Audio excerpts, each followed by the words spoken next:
Hello and welcome back. On June 13th, Israel carried out a dramatic and sweeping strike across Iranian territory targeting nuclear and military sites. Behind this operation lies a deeper geopolitical story of nuclear fears, diplomatic pressure, and ripple effects that could hit your fuel bill in India. Let's break down what happened, why it matters, and what could come next. Let's begin with what unfolded on the ground on June 13th. In a coordinated move dubbed Operation Rising Lion, Israel struck over 100 key targets inside Iran, including key nuclear sites in Natanz, Fordo, and Isfahan, Revolutionary Guard bases, missile depots, and covert weapon labs. Among the casualties were at least 78 people, including 6 to 8 senior military commanders and 9 nuclear scientists.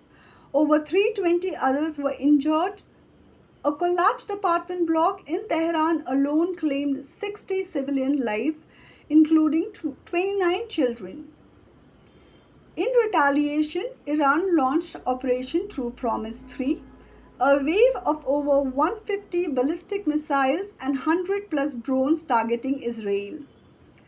Despite Israel's layered air defense systems, including the Iron Dome and allied support, multiple projectiles broke through, striking Tel Aviv, Haifa, Bat Yam, and Rishon LeZion. At least 9 civilians were killed, including children. Reports also confirmed damage to the Weizmann Institute of Science and a missile strike near Kiryat military base, the command hub of Israeli operations, home to the IDF headquarters, Israel's equivalent of the Pentagon. No ports, Israeli or Iranian, have been hit so far. The attacks have stayed focused on residential, scientific, and military infrastructure. But why now? This operation wasn't spontaneous, it was likely triggered by Iran's rapid nuclear progress. Iran is enriching uranium to 60% purity, far above the 3.67% limit under the 2015 nuclear deal. At 60%, it's alarmingly close to weapons grade, that is 90%.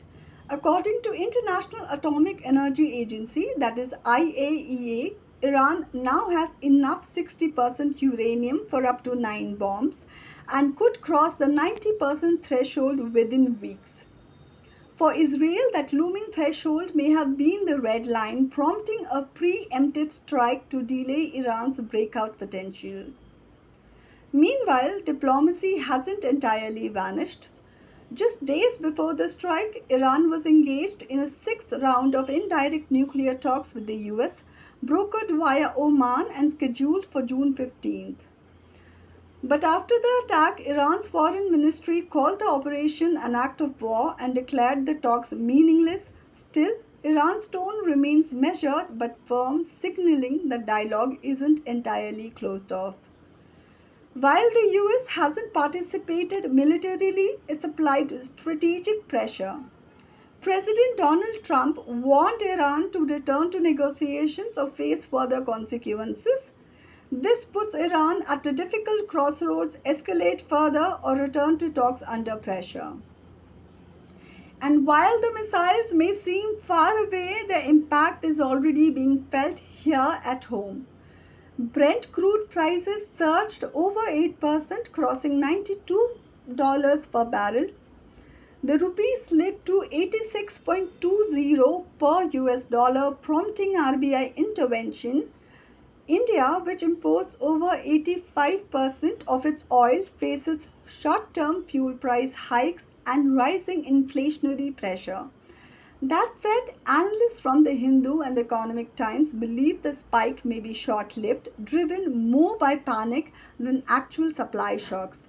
Shipping routes remain open and India's oil reserves offer a buffer, at least for now. So here's a quick recap. Israel struck deep into Iran, targeting its nuclear program. Iran responded with missiles and drones, breaching Israeli defenses. Diplomacy hangs in the balance, with both sides teetering between escalation and restraint, and nations like India are already facing the aftershocks in global oil prices and currency markets. Meanwhile, as countries across the world urge both Iran and Israel to dial down, there's rising diplomatic pressure to prevent a larger regional war and bring the two back to the negotiating table. What happens next depends on one crucial decision.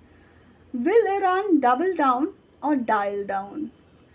The single choice could shape how long this crisis lasts and how deep its impact goes.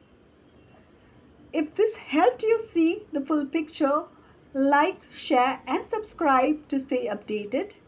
Comment below if you'd like a deep dive on Iran's nuclear roadmap, the JCPOA's collapse, or how India manages fuel diplomacy in crises like this. Until the next time, stay informed, stay aware.